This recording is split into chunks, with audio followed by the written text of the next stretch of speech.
নমস্কার। আজকে আমি আপনাদের কাছে একটা সতর্ক বার্তা নিয়ে এসেছি। আমার এক্সপিরিয়েন্সে আমি দেখেছি অনেক মহিলারা যাদের সামহাউ আনওয়ান্টেড প্রেগন্যান্সি এসে গেছে, তারা ওভার দ্য কাউন্টার বিভিন্ন মেডিসিন শপ থেকে বাচ্চা নষ্ট করার ওষুধ খেয়ে তারপরে কমপ্লিকেশন নিয়ে আপনারা আসেন। এটা খুবই ডেঞ্জারাস একটা ব্যাপার। কোনোভাবেই এই ওষুধটা আপনারা উইদাউট অ্যাডভাইস মানে গাইনোকোলজিস্টকে না দেখিয়ে খাবেন না। যদি আমি আপনাদের কেন বলি এটা dangerous, first of all, pregnancy যখন আপনার এসছে, আনওয়ান্টেড প্রেগনেন্সি, ম্যারিড আনম্যারিড যাই হোক, আনওয়ান্টেড প্রেগনেন্সি যখন এসছে সেই প্রেগনেন্সিটা অনেক রকমের কমপ্লিকেশন হতে পারে। ফার্স্ট কমপ্লিকেশন হচ্ছে একটোপিক প্রেগনেন্সি, মানে প্রেগনেন্সিটা আপনার টিউবে এসে আটকে গেছে, ওটা ইউটেরাসের মধ্যে আসেনি। এই কন্ডিশনটা একমাত্র আল্ট্রাসোনোগ্রাফি ছাড়া ডায়াগনোসিস করা পসিবল না।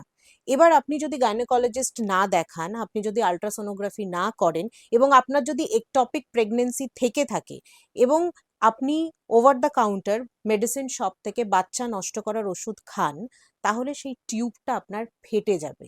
ফেটে যাওয়ার ফলে শরীরে আপনার যত রক্ত আছে সেই রক্তগুলো আপনার পেটের মধ্যে জমা হবে, আস্তে আস্তে আপনার ব্লাড প্রেশার ফল করবে, আপনার কনসাসনেস কম হতে থাকবে এবং ঠিক টাইমে ডায়াগনোসিস না হলে, অপারেশন না হলে আপনাকে বাঁচানো মুশকিল হয়ে যেতে পারে। এটার অনলি মোড অফ ট্রিটমেন্ট হচ্ছে অপারেশন, এবং তখন একটা টিউব বাদ দিতেও হতে পারে।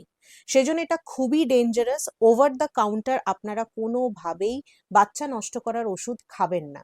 দ্বিতীয় কথায় আসি, বাচ্চা নষ্ট করার যে ওষুধটা থাকে সেটার দেওয়ার কিছু প্রোটোকলস থাকে। সেটা আপনার গাইনোকোলজিস্ট জানবে যে কত সপ্তাহ অবধি এই বাচ্চা নষ্ট করার ওষুধটা দিলে সাকসেস সব থেকে বেশি।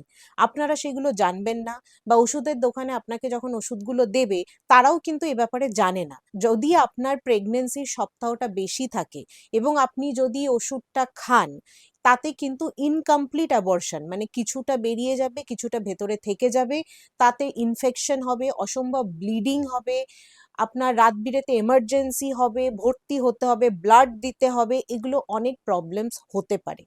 3 নম্বর জিনিস হচ্ছে, আপনার ওষুধটার খাওয়ার পদ্ধতি থাকে, সেই পদ্ধতিটা ঠিক না হলে আবারও ইনকমপ্লিট অ্যাবর্শন হতে পারে, তার ফলে ইনফেকশন, অতিরিক্ত ব্লিডিং, ব্লাড দিতে হতে পারে। সেই কারণে আপনাদের যদি আনওয়ান্টেড প্রেগনেন্সি আসে, আসতেই পারে, যদি আসে, আপনারা অবশ্যই গাইনোকোলজিস্টকে দেখান, ওনার সাথে কনসাল্ট করুন। কনসাল্ট করার পরেই আপনি বাচ্চা নষ্ট করার ওষুধ খান। উইদাউট গাইনোকোলজিস্ট কনসালটেশন আপনারা কোনোভাবেই বাচ্চা নষ্ট করার ওষুধ খাবেন না। এটা কিন্তু একটা সিরিয়াস হেলথ হ্যাজার্ড। যদি একটপিক প্রেগনেন্সি হয়, আপনাকে বাঁচানো মুশকিল হয়ে যেতে পারে। যদি ইনকমপ্লিট মানে ভেতরে কিছুটা রয়ে যায়, সেটা ইনফেকশন হতে পারে এবং ফিউচারে বাচ্চা আসতে অসুবিধা হতে পারে। আর এই সব প্রবলেমসগুলো, এই সব ডেঞ্জারগুলো কিন্তু খুব সহজেই অ্যাভয়েড করা যায় যদি আপনি গাইনোকোলজিস্ট দেখিয়ে তারপর ওষুধগুলো খান। অবশ্যই সচেতন হন। কোনোভাবেই উইদাউট গাইনোকোলজিস্ট প্রেসক্রিপশন আপনারা কিন্তু এই বাচ্চা নষ্ট করার ওষুধ খাবেন না। Thank you. সুস্থ থাকুন।